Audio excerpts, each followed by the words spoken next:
Nastavení časové základny buď to provedeme přes menu Timebase volbou Horizontal Setup, anebo jednoduše kliknutím přímo na záložku Timebase.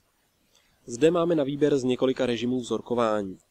První je klasický režim vzorkování v reálném čase, dále pak je tady například Roll Mode, což je režim použitelný pro dlouhé běhy časové základny, kde signál vlastně protéká osciloskopem, takže když signál odpojíme a připojíme, tak vidíme výsledek, takže je to použitelné pro pomalejší změny. Naopak pro rychlé signály je tady režim náhodného prokládaného vzorkování, takže vlastně vzorkování v ekvivalentním čase, použitelné pro periodické signály nebo alespoň pro signály v rámci té akvizice periodické.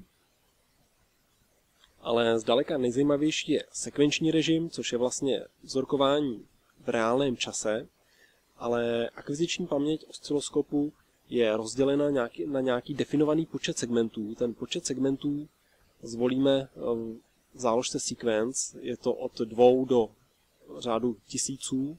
My, když zvolíme 10, tak to akorát vychází, že vlastně na jeden dílek horizontální osy připadá jeden segment. A v tom sekvenčním režimu osciloskop pracuje tak, že na každé splnění spouštěcí podmínky on zaplní jeden segment. Takže když teď spouštíme na náběžnou hranu, tak vlastně do každého segmentu nám spadne jedna ta náběžná hrana.